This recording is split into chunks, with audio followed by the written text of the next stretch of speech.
Right now at 6, Pittsburgh State hosts a celebration with for the renaming of the Technology Center. And we've got a bit of a chilly start to the day out there. Will be warmer later, of course. We'll talk about that in the forecast to get you out the door coming up. Plus, a local animal shelter is seeing an influx in animal drop-offs. The 4 states' most watched news starts now. Well, good morning and welcome to the KOAM Morning News. It's 6 a.m. I'm Elise Noe. I'm Chris Warner. It is now Monday, October the 7th. Yes. It's still 2024, though, for a little bit longer, and then it won't be, and then it'll be 2025. Yeah. Stop talking. That's too much for me to handle on this Monday morning. Well, I don't know how to break this to you. I know you're still young. Right. But this will actually happen every 12 months. Okay. Well, We'll advance. I'll prepare better next time. I mean, don't get me wrong.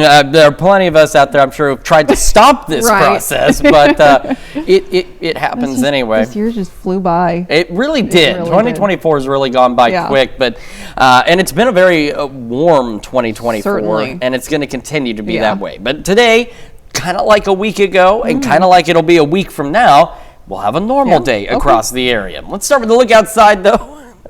It's just that, you did that to me once at noon too. Like, I wrapped up with the forecast and you just dropped this. Yeah, sure. Like, okay, well, I have your seal of approval. That's excellent. Oh, we've got clear skies from our camera in downtown Pittsburgh. Clear skies from our camera at 7th and Range Line as well. We'll head down south to the MoDOT camera at 20th and Range Line. Also looking fairly good this morning. And one more stop, KDOT camera 69 and East 520th Avenue, just south of Pittsburgh. We're looking good. Now, again, I know we go through these cameras, and here lately there's really not been much to show you, but we are getting ready to roll into winter time, and at some point these cameras are going to come in handy so you'll know whether or not you're calling into work when it snows. I mean, whether or not you need to plan a longer commute when it snows. Yes, that's what we do. We don't call in. We just drive very slowly. All right, taking a look at the future track heading in this afternoon and evening. We're going to warm up. We're going to be close to normal out there, but otherwise skies are clear and we remain dry. A quick look at temperatures. We're sitting at 50 in Joplin. Our temperature's falling back a bit. 51 in Pittsburgh right now. And we've got temperatures mid-upper 40s, especially across our northern county. Look at Stockton now, down to 43, and then we've got some low to mid 50s still out there. Kids getting on the bus, sitting right about 50 degrees, clear skies, northeast winds 5 to 10. Bus brings them home. We're looking at 74, still sunny, and east winds at 5 to 10 miles an hour. And again, for the most part, highs about average, mid, maybe some upper 70s out there, so relatively decent. It's going to be pretty decent again tomorrow, albeit a little warmer, and then the heat will return. We'll have the details on all of that in your full forecast here in just a few more minutes. Elise? All right, see you soon, Chris. Well, 24 years after its construction was finished in 1997, the Kansas Technology Center at Pitt State now has a new name. On Saturday, the center was renamed to the Crossland Technology Center. Now, furthermore, the College of Technology that is housed within the center was renamed to the Crossland College of Technology. Now, the name change honors the partnership between Pitt State and Crossland Construction, the company who built the center. At the time, the center was the biggest project that Crossland Construction ever tackled. Well, it's lived here, right, since the beginning of this building and even before then. So this was a natural evolution of our partnership and how to support financially the university, but how we also support students out into careers that are really going to make a difference. Well, since its construction, thousands of students have utilized the technology and resources provided by the Crossland Technology Center. Well, car enthusiasts from all across the 4 states gathered in Pittsburgh over the weekend for the final Cars and Coffee event of the year. The cruise season, which started on April 3rd, has had 3 car get-togethers this year. Over 15 cars were shown off, and get-togethers for the Cars and Coffee will start back up next spring. Well, the 56th annual Neosho Fall Festival took place in downtown Neosho this weekend with hundreds of community members in on all the fun. Craft vendors, food trucks, and street artists lined the square while people enjoyed live music and art contests. I was told that this year we had 250 booths, which was an increase of 108. So that is definitely showing growth. That's worth it. Activities were available for people of all ages, ranging from bounce houses to laser tag, and the festivities in downtown Neosho were available for the public to enjoy for free, with the vendors starting to close up shop by 6 p.m. The Wyatt Earp Fall Festival took place in downtown Lamar on Saturday. Events began at 10 a.m. with dozens of vendors to choose from. The festival contained a baby and animal contest, as well as a Wild West reenactment of Wyatt Earp and the cowboys he hunted. I think just the history, of Wyatt Earp. People come out here. We've got the reenactors, and they put on skits and shows, and just the community involvement coming together and celebrating our heritage. The festival took place at the Wyatt Earp Park in Lamar, which finished construction in 2023. The Golden Paw in Joplin has been experiencing an overwhelming influx of animals being dropped off. KOAM's Melissa Alexis has more about how it's affecting this local pet rescue. Our episodes this week, our problems this week were horrible. Mary Ann Schlau, the owner of Golden Paw, had 18 dogs dumped at their facility in the span of 2 days. Woke up and we had 9 dogs crammed in crates and cages sitting in front of our door. Okay. This was 5 o'clock in the morning. And the following day, the same thing happened again. And there's 9 more out there, stuffed in crates, tied to our railings. So overwhelming.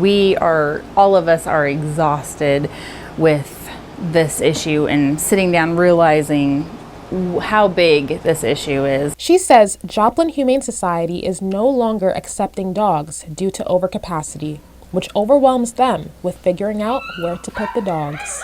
Now, I have to give credit to the director of Joplin Animal Control, but he spent his whole day trying to find a place for 7 dogs. She says one of the causes of dogs being dumped is the expense of caring for a pet. People don't have the money.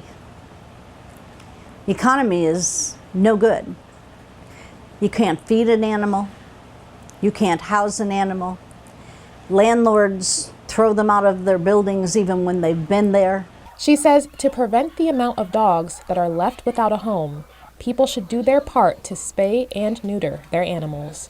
Reporting in Joplin, Melissa Alexis, KOAM News. The Joplin Humane Society says they're looking for community support through more foster homes, pet owners reclaiming their dogs, and adoptions to make space to help more animals in need.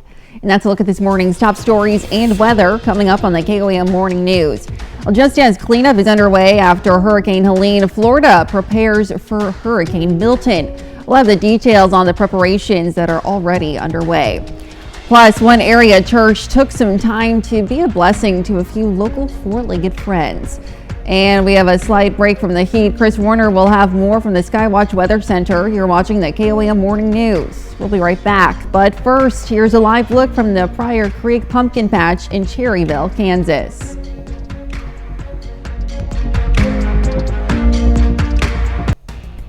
Well, topping Nation Watch this morning. A shortened strike at many U.S. ports could still lead to shipping delays on some products. Union members with the International Longshoresmen Association ended their 3-day strike last week after reaching a tentative deal with the Maritime Alliance that needs to be ratified by January 15th. Now, as workers head back to the ports, some business experts say it will take 5 days of recovery for every day of the shutdown. While Everstream Analytics says ports will likely need 3 weeks to return to their normal operations. Seniors and others getting Social Security benefits may know this week how much those benefits will increase next year. The Social Security Administration is expected to announce the 2025 cost of living adjustments, often called COLA, increases this Thursday. About 70 million people are expected to get hikes in their Social Security checks. According to the advocacy group Senior Citizens League, the increases are expected to be about 2.5% for next year. Well, military brains, brawn, and logistical skills are moving in to help with Hurricane Helene relief help in western North Carolina. Now, soldiers from the 18th and 101st Airborne Division are now assisting in the flood relief and humanitarian efforts in adding force and ingenuity to about 1,500 mobilized North Carolina National Guard personnel and FEMA crews and supplies already on the ground. Right now, the priorities are on getting emergency food, water, and health supplies out as fast as they can without jeopardizing their own safety. As the long road to recovery presses on across the storm-battered southeast following Helene's destruction, the Sunshine State is bracing for yet another possible hurricane to make landfall later this week. Shanley Painter takes a closer look at the preparations. It's a war zone. Another round of devastation could overwhelm many communities already lying in ruin in the wake of Hurricane Helene. This, as forecasters say, Hurricane Milton strengthened Sunday in the Gulf and is creeping closer. It's going to start picking up the pace there as it comes closer to Florida before it makes landfall, likely sometime on Wednesday afternoon. Florida Governor Ron DeSantis says it's too early to tell with 100% accuracy where Milton could impact. Forecasters looking at possible tracks suggest Milton could strike in the Tampa Bay region before moving across central Florida and making its way out into the Atlantic. The path comes right over us, so I'm hoping it changes a little bit so we don't get all the rain, but we see what the constant rain can do. It just floods the area. If you are not feeling comfortable, if your home is not safe to live in, it's good to find another place to go, whether it's with friends or a hotel. Governor DeSantis on Sunday expanding a state of emergency declaration to include 51 counties. I have water, I have canned goods, I have flashlights, I have pretty much everything else I need. He's warning potential destruction from Milton could be amplified because of the vast amount of debris from Helene that's still lingering around many neighborhoods. DeSantis is calling for local contractors to quickly bolster removal. Just sitting there is a hazard. Forecasters say Milton could potentially reach Category 4 status, but weaken to a Category 3 before landfall. FEMA's administrator says the agency is already making preparations. Now to look at some of today's top national stories, here's Chris with a look at your forecast. Yeah, quick look at the Skywatch Storm Tracker. It is clear, and as we zoom it out to the 4-state region, there is just nothing out there. We'll have another look at your forecast, though, when the KOAM Morning News returns. Well, another hurricane is taking aim at Florida. The National Weather Service says Hurricane Milton is intensifying in the Gulf of Mexico and is expected to move northeast towards the Florida Peninsula by the middle of the week. CBS News correspondent Christine Benavides reports from Tampa. Milton is now a hurricane.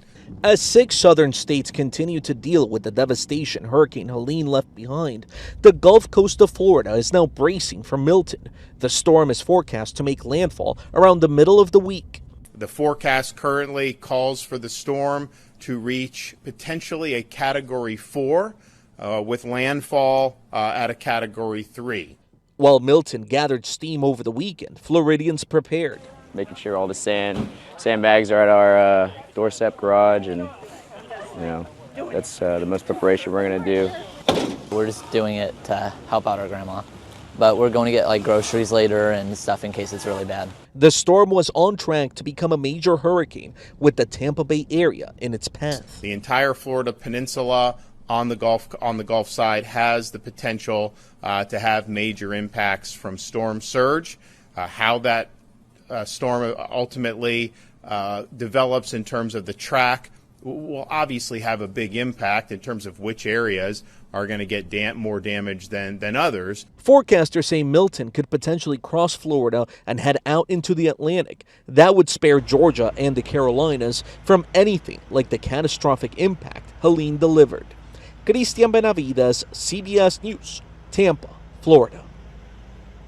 Florida Governor Ron DeSantis expanded his emergency declaration on Sunday to more than 50 of the state's 67 counties. He said Floridians should prepare for more power outages and make sure they have a week's worth of food and water and are ready to evacuate if needed. Now here's Chris with a quick look at your forecast. Yeah, we've got ourselves a cool start out there for many of us this morning. We'll have the latest on our forecast and our normal temperatures today. And we'll also have the latest on Hurricane Milton when the KOAM Morning News returns.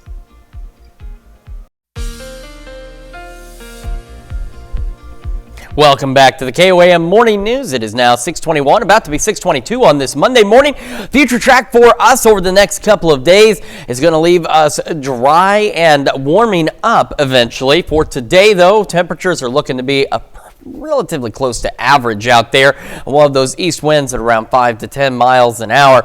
As we head into the overnight, after about midnight, could see a few clouds out there, otherwise remaining dry. And we'll have a few clouds for us on our Tuesday. Temperatures will be a little warmer on Tuesday, and then we'll see them go even warmer as we head into our Wednesday. And of course, as our daytime highs warm up, our overnight lows will eventually begin to catch up as well and start to heat up. So even though Wednesday by noon it's not bad, it won't take long with all that sunshine for temperatures to begin to climb above average. And we've also got Hurricane Milton. Right now, winds are at 90 miles an hour, 100 miles, 120. Wow, I apologize. It's in a loop, so it takes a second to catch up. So up to 120 miles an hour. And it's again expected to make Category 4 strength here before too much longer by early tomorrow morning. Still Category 4 as it approaches the Florida coast. And then, as mentioned earlier, we're expecting it to make landfall eventually as a strong Category 3, and the track putting it just almost on top of Sarasota, just south of Tampa. But again, this cone is still pretty wide at this point. But if it continues this track, it'll put it between Orlando and Melbourne, Florida, before it eventually makes its way out into the Atlantic and dies out. Hurricane watches for a good portion of the Florida Panhandle and tropical storm watches on either side of that. So again, something that definitely bears watching for our friends down in Florida. If you've got family down there, we just did those stories about the devastation that Helene left behind, not even fully cleaned up, and another strong hurricane getting set to make landfall by the middle of this week. We're a little cool, 50 in Joplin. Winds are east-northeast at 3, and the skies are clear. And even cooler in some locations. Stockton now back up to the mid-40s, had fallen down to 43 earlier. So we've got mid-upper 40s and then the low 50s across the region as we get this day underway. So not too far from normal, but some of us definitely below normal. So a chilly start out there, about 50, sunny skies, upper 60s by 11 o'clock this morning. A great start to the day ahead of a very nice, almost textbook October day. Highs mid-upper 70s. Again, east winds about 5 to 10 miles an hour with those sunny skies. Clear skies will continue into the evening hours as well before we'll see those clouds work in after midnight. And even then, it's only going to be a few of them. Upper 50s by about 10. Lows tonight, again, a little chilly. Upper 40s and low 50s out there. Tomorrow, a little warmer, upper 70s, maybe some low 80s, low to mid 80s on Wednesday, and then we'll heat right back up again into the upper 80s and low 90s as we head into the weekend. And then by Sunday night, almost like clockwork, third week in a row, a cold front pushes through. Unfortunately, at this time, it doesn't look like it's going to bring us any rain, but it will knock our temperatures briefly back down to normal, mid-70s by next Monday, and then we'll heat back up again by next Wednesday, back into the low 80s. That's a check of your forecast. Now we'll send it over to Elise with Health Watch. All right, thanks, Chris. Well, they say eyes are the window to the soul, and now scientists say they're also a window into your heart. A study from the University of Pennsylvania finds retina scans analyzed by artificial intelligence can detect elevated HbA1c, an important biomarker for cardiovascular health. Now, researchers say the technology could be used to boost early detection and manage chronic cardiovascular conditions like diabetes. Advanced HER2-positive breast cancer frequently spreads to patients' brains with often deadly results. But a new type of medication shows real promise for treatment. German researchers tested an antibody drug that docks to the HER2 protein and found that patients taking it survive an average of more than 17 months without progression of cancer. They also see regression of brain metastases in over 70% of patients. And swimming can be good exercise, not to mention life-saving. But a new study from Lurie Children's Hospital of Chicago finds many kids missed out on learning to swim during the pandemic. According to the study, nearly 3 out of 4 kids in Chicago had no swimming lessons in the summer of 2022, and Black and Latino children were even less likely to get lessons. They say it's vital to address the problem with outreach and by adding lessons for older kids in elementary and middle school. And that's a look at some of today's top health stories. We'll be right back. Right now at 6:30, law enforcement officials in Cherokee County hosted an event to help raise money for their reserve officers. And we've got a bit of a cool start out there across the area. Temperatures will be close to normal later this afternoon. We'll have a look at that forecast to get you out the door coming up. Plus, the Missouri Lieutenant Governor makes a stop in Joplin to stress the importance of learning the details of your ballot. The 4 states' most watched news starts now. Well, good morning and welcome to the KOAM Morning News. It's 6:29. I'm Elise Noe. I'm Chris Warner. It's now Monday, October the 7th. And so, we just ran the update on Hurricane Milton, which is now Category 3 strength, the 120 mile an hour winds. Category 4 is at 130, so only 10 miles an hour off of Category 4 strength, and it's expected to strengthen later today and into early tomorrow morning, and then weaken back a little bit before it makes landfall in Florida. So unfortunately, a devastating situation down there for those folks. We'll have another update on Hurricane Milton here in just a few more minutes, but at least in our area, we do need to get you out the door. And it's a bit cool out there. You're going to want a jacket this morning for sure. Let's start with a live look from our camera in downtown Pittsburgh. We got clear skies across the region. Again, temperatures, some of us below normal out there, so a little bit on the cold side. We had that cold front yesterday. It came through. It brought us some gusty winds, and it's bringing us more normal temperatures, at least for today. 7th in range line, our camera there looking good as well with the clear skies. MoDOT camera, 20th in range line. Looking fairly good this morning as well. Folks getting their day underway. We'll head over to Kansas. KDOT camera 69 East 520th Avenue. Clear skies, clear roadways as well. Future track for us heading into the afternoon. Other than some easterly winds out there, not much to show. Temperatures today close to normal. And this is going to be the closest to normal we have before we start to heat back up again out there. Quick look at temperatures. We're sitting at 50 in both Joplin and Pittsburgh. So we've come down a few degrees since earlier this morning. And as we look at temperatures around the region, take a look at some of these. We've got mid to upper 40s and then low 50s out there. Low 50s is where we should be for this time of year. So again, some of it's just a few degrees off and a few degrees cooler than normal. Kids getting on the bus, they'll want that jacket for sure. Clear skies about 50, northeast winds around 5 to 10 miles an hour. And as we head into the evening hours, we're heading, or my goodness, when the bus brings them home rather, I don't know where that got evening from. Still 74 sunny, east winds 5 to 10. Highs today, again, mid upper 70s, so pretty close to normal. We'll have the sunny skies out there as well. We're going to be a little warmer for our Tuesday, much warmer for our Wednesday. We'll break down the details in the full forecast here in just a few more minutes. Elise? All right, thanks, Chris. Well, it's a good time to be a pet in Fort Scott, Kansas this weekend as the First Presbyterian Church blessed community pets. KOAM's Mitch Adams has the story.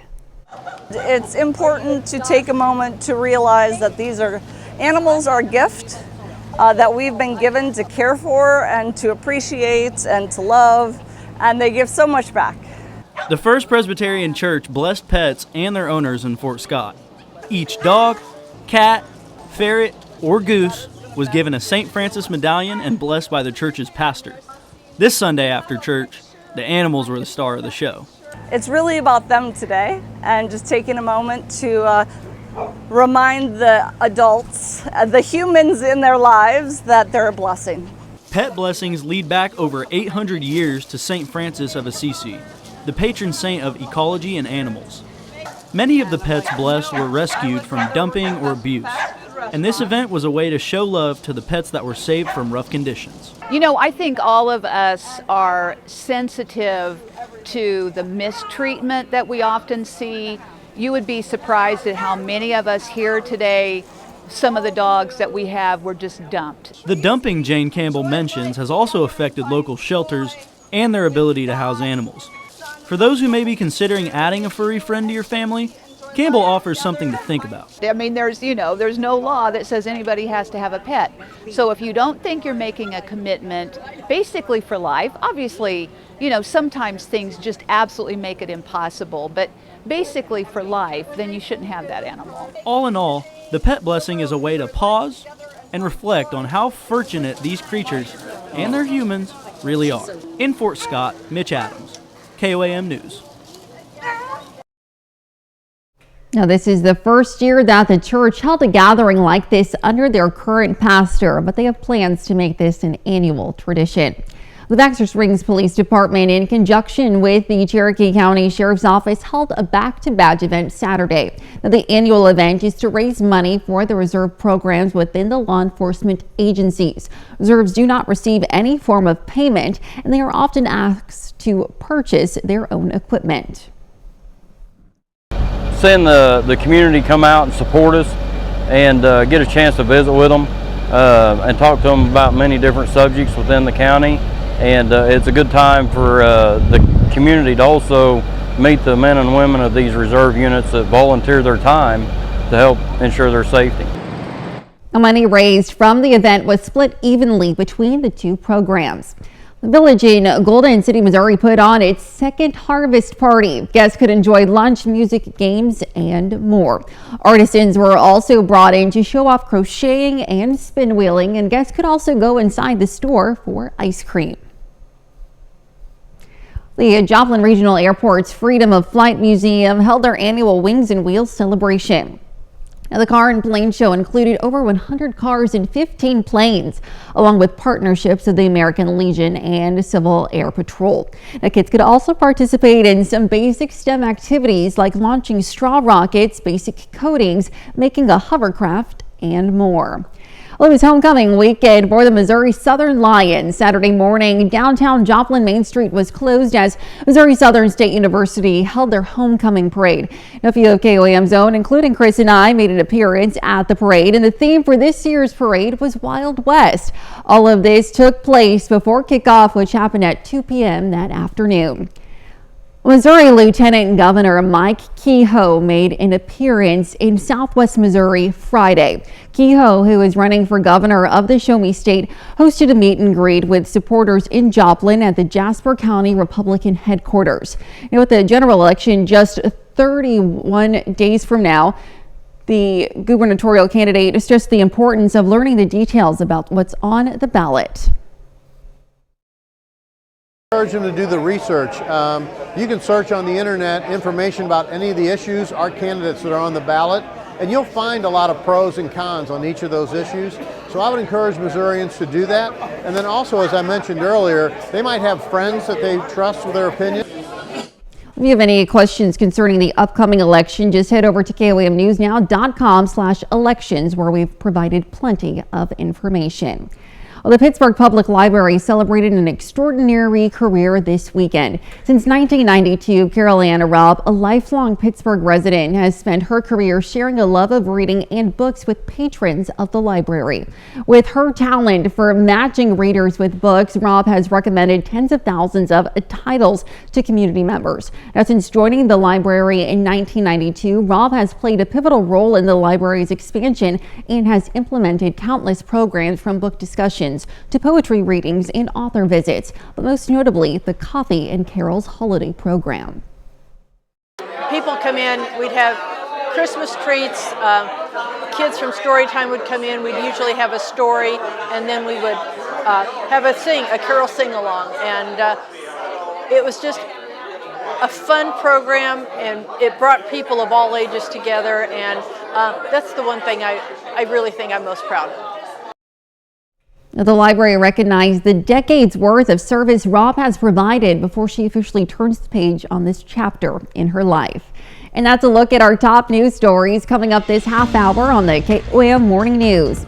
The effects of Hurricane Helene are still being felt by many. We'll have the details on how the tech industry may be the next ones to feel its effect. And we have some cooler temps here in the 4 states. We'll hear more from Chris Warner in the Skywatch Weather Center. You're watching the KOAM Morning News. We'll be right back, but first, here's a live look from the Pryor Creek Pumpkin Patch in Cherryville, Kansas.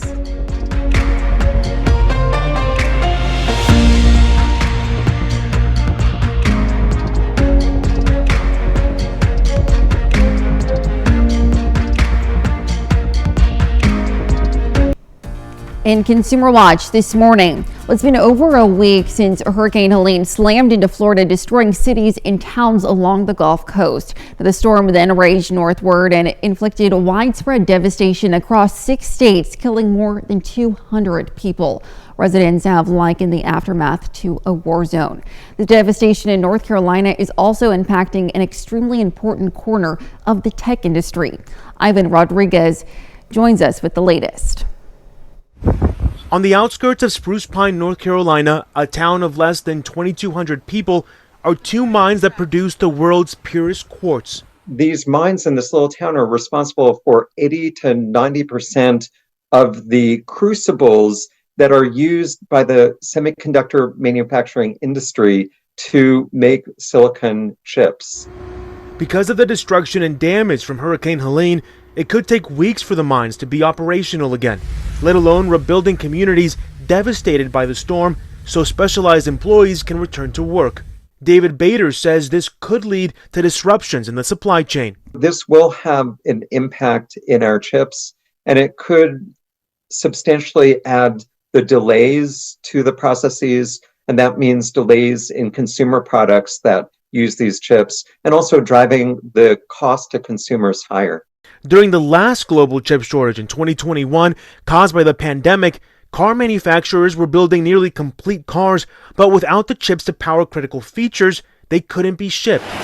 Although some chip manufacturers may have several weeks' supply of high-purity quartz in order to continue production, a longer shutdown paints a grim picture. Any disruption, such as this event from Hurricane Helene is causing, may have profound impacts for potentially months to come. I'm Ivan Rodriguez reporting. The National Transportation Safety Board says it's investigating the emergency landing of a Frontier Airlines flight in Las Vegas over the weekend. Now, cell phone video showed flames and smoke shooting out from underneath the plane as it landed on the tarmac Saturday. A spokesperson for the airline said that the pilot detected smoke and declared an emergency. Frontier says all 190 passengers and crew were evacuated with no reported of injuries. Well, despite lukewarm reviews, Joaquin Phoenix's second turn as the title villain in Joker Folie à Deux earned enough to top the weekend box office with $40 million domestically. Though that's much less than the first film brought in when it opened back in 2019. The Wild Robot was second with more than $18 million. Another sequel, Beetlejuice, took third with more than $10 million.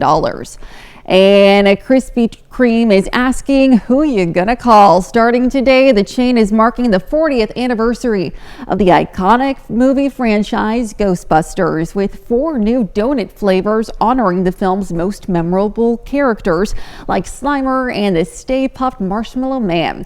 Now, the chilling collaboration comes just in time for spooky season.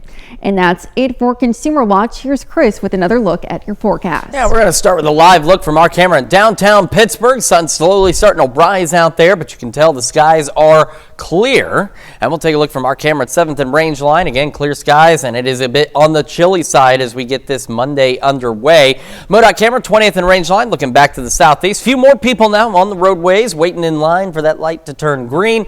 And we'll, of course, see traffic increase. And we got some folks now on the KDOT camera, 69 and East 520th Avenue, just south of Pittsburgh. Future track for us today into the afternoon and evening hours. We are going to be clear, and our temperatures will be pretty close to normal for most of us out there. And we'll have those east winds at around 5 to 10 miles an hour. Unfortunately, no rainfall out there this afternoon. Temperatures a little bit cool, 50 Joplin and Pittsburgh, average low into the low 50s. So some of us pretty close, others a little cooler than that, especially up north where we've got some mid to upper 40s, now back down to 44 in Stockton. As you get a little further south, we get a few more of those low 50s across the area. It's not a bad day, somewhat close to average. Kids getting on the bus this morning, light jacket may be necessary. Clear skies, northeast winds 5 to 10, sitting about 50. And when that bus brings them back home this afternoon, about 74. Again, east winds 5 to 10, and the sunny skies will continue across the area. We're going to be a little warmer tomorrow and a lot warmer by Wednesday. We're going to go over that and also have the latest on Hurricane Milton here in just a moment, as well as birthdays and anniversaries. But first, Here's what's happening on CBS Mornings. I'm Tony Nicopol. Coming up on CBS Mornings, our Beg Knows America series. David Begnaud is going to introduce us to a set of twins who are giving back to their community after being raised in foster care. And since this is a David Begnaud story, you bet there's going to be a special surprise. That's coming up in just a moment on CBS Mornings. All right, time for some Monday birthdays, and we're going to begin in Pittsburgh with Axel Jackson celebrating birthday number 7. Happy birthday. And over in McCune, a happy 8th birthday to Riley Brisbane.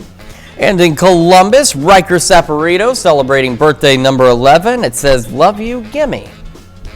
And over in Riverton, a happy 14th birthday to Dylan Bond. And in Weir, Aaron Dietz celebrating birthday number 19. Happy birthday, Aaron. Also celebrating their 19th birthday is Tucker Harrell over in Pittsburgh. Happy birthday. And Amanda Puba celebrating birthday number 24. Happy birthday, Amanda. And a happy 30th birthday to Samuel Pease. It says here, happy birthday. We love you, Jessica, Joe, Becca, Harvey, and your mom. And in Parsons, Beverly Schoenhofer celebrating birthday number 33. Happy birthday. And happy 69th birthday to Rhonda Cagle in Iowa. And in Girard, we have got Bob Allen celebrating birthday number 95. A very happy birthday to you, Bob, and a very happy birthday to everybody on this list. And if you would like to celebrate with us, Elise has some information for you. Yes, go ahead and submit your birthdays and anniversaries to birthdays at KOAMnewsnow.com. Be sure to include those wonderful photos and messages and to, of course, meet the deadline that you see there at the bottom of your screen and to include the day of your celebration as well. Certainly important to meet those deadlines out there because you want to make sure that you get everything in on time. Let's now take a look at the sunrise. Looking pretty good this morning. Our camera downtown Pittsburgh, right along 4th Street, looking back to the east. It looks absolutely gorgeous out there. A bit on the cool side for some of us, but a very pretty start to the day. And we get another nice view of that from our camera at 7th and Rangeline in Joplin. We'll head down now to the MoDOT camera at 20th and Rangeline. Now it's looking back to the southwest, so can't quite see the sunrise just yet, but otherwise clear skies out there. KDOT camera 69 in Kansas Crossing. Also looking good this morning. The roadways are clear. And we'll make one more stop at the KDOT camera 69 and East 520th Avenue. And you can see a little more daylight starting to work in. Folks getting their day underway on what is a chilly but otherwise very nice October day out there. Our future track over the next couple of days, that unfortunately really does not have a lot to show us. We're going to have temperatures pretty close to normal for us today. We'll have another cool evening out there, another cool night. Could see a few clouds here or there overnight. Otherwise, not bad. And we head into our Tuesday, again, just a few clouds here and there, holding on to easterly winds. But then as we head into our Wednesday, these winds are going to begin to shift out of the south, and as they do so, you know what that means. Temperatures will begin to warm. Now, initially, we're going to have a cool start today. Look at where we are by noon on Wednesday. In fact, noon by Wednesday, we're looking to be a little cooler than we're going to be at noon today. But then the temperatures are really going to crank up and we're going to start to go above normal out there. Also, here's the latest on Hurricane Milton, a strong Category 3 hurricane. Winds in the latest report here up to 120 miles an hour with this hurricane, expected to become a Category 4 a little later this afternoon. Category 4 strength. It'll continue as a Category 4 storm through Wednesday, and as it approaches the west coast of Florida, should be weakening a bit, but still a strong Category 3 as it makes landfall somewhere between Tampa and Sarasota out there. And then it will, of course, weaken as it goes across the peninsula, but because of its size and its track, there will be a number of communities impacted, ones that are still recovering, as we've discussed, from Hurricane Helene, and it will continue an easterly course out into the Atlantic. Out there. So we do have hurricane watches. A good portion of the west coast of Florida includes Tampa and Fort Myers. Tropical storm watches for the southern portions, including the Keys, and then up north just to the southeast of Panama City. And of course, these will very likely be upgraded as time goes on. Right now, temperatures, again, cool. 50 in Joplin. Skies are clear. East-northeast breeze at about 3. And around the area, again, cool. for many of us. 44 Stockton, mid-upper 40s, and then some low 50s across the area, so either at or just a pinch below normal. Chilly start, 50, sunny skies through the morning, not bad, upper 60s by 11 o'clock. We're going to have another look at your forecast, and that will also include the news you need to know in just a moment. And when we switch over to Fox 14 at 7 a.m., we're going to hear how a Florida surfer is receiving praise as he uses his skill to help those affected by Hurricane Helene.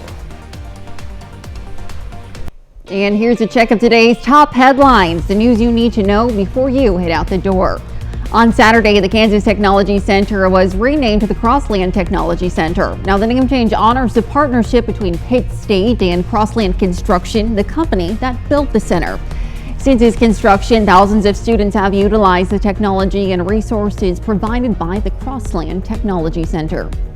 And Missouri Lieutenant Governor Mike Kehoe made an appearance in Joplin on Friday. Now, Kehoe, who is running for a governor of Missouri, hosted a meet and greet event with supporters in Joplin at the Jasper County Republican headquarters.